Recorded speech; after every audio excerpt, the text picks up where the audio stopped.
Next week, some in the U.S. Senate say they will try to take up a bill to do that, but that national law appears stalled by the Republicans in control.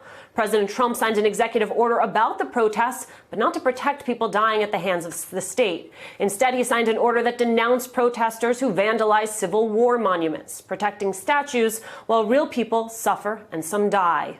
One of those was Elijah McClain. The 23-year-old died following an encounter with police in Aurora, Colorado in 2019. Authorities in Colorado have now opened an investigation. NBC's David Gura is following the latest developments from Aurora. David, you've been talking with friends and family of Elijah. What are they telling you? This has been an incredibly long year for this community, Alicia. It took a number of months before there was an autopsy released. Elijah McClain's autopsy was released. Several months after that, the district attorney decided not to press charges against the officers that were involved in that confrontation that took place last August.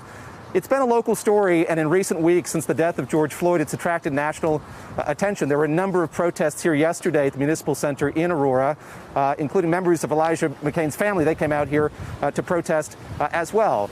There were calls for justice. They want to have police reforms put into place, but they're also adamant that the world knows who Elijah McClain was. This is Elijah McClain. His name is now known by hundreds of thousands on social media. His friends and family say Elijah was full of wonder, a shining star. Elijah was one of those people that actually would make humanity better if there was more people like him. Surprise! Elijah McClain was a son and a brother. He was someone who liked to dance. He was slight, about 140 pounds. He was anemic. He was just 23 years old when he died. The very first time I met him, he danced out of the back through the doorway. He was a massage therapist, and that is how he met Marna Arnett.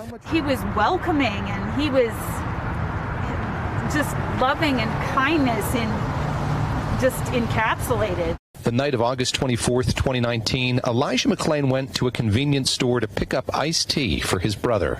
He was wearing a ski mask. People who know him say he got cold easily because of anemia. Someone called the cops because of the mask. Stop.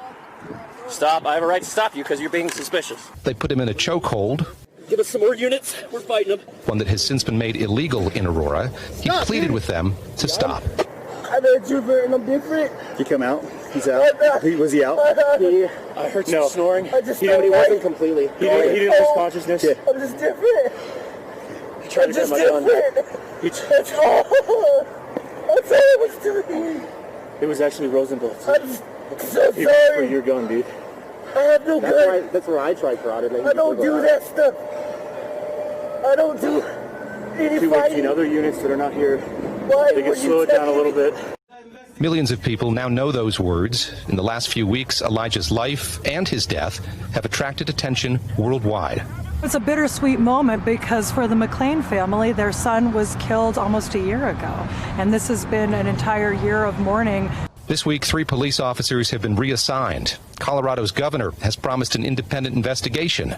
But the McClain family's lawyer says, what troubles me is the fact that it takes millions of signatures and international media pressure before there's an independent look when an innocent young man is killed by the police.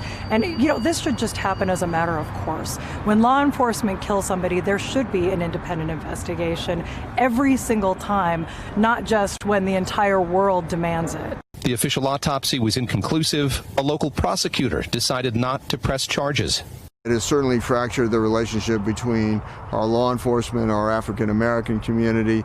The independence of Aurora's own independent investigation was called into question, so the city is starting over. We want to bring closure to this to where there are no credibility questions whatsoever. Colorado has implemented sweeping new police reforms brought about by what happened to Elijah McClain.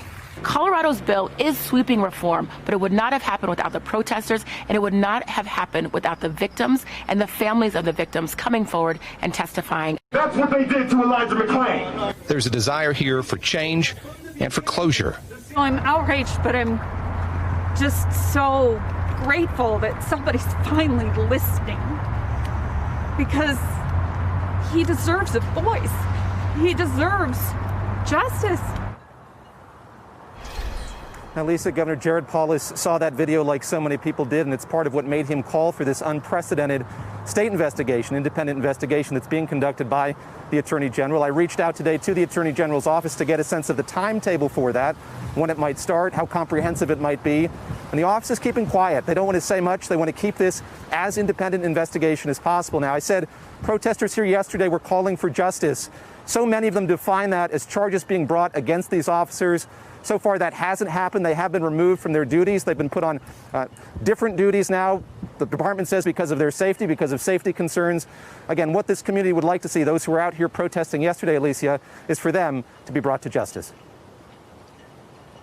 David Gura, thank you. Hey there, I'm Chris Hayes from MSNBC. Thanks for watching MSNBC on YouTube. If you want to keep up to date with the videos we're putting out, you can click subscribe just below me or click over on this list to see lots of other great videos.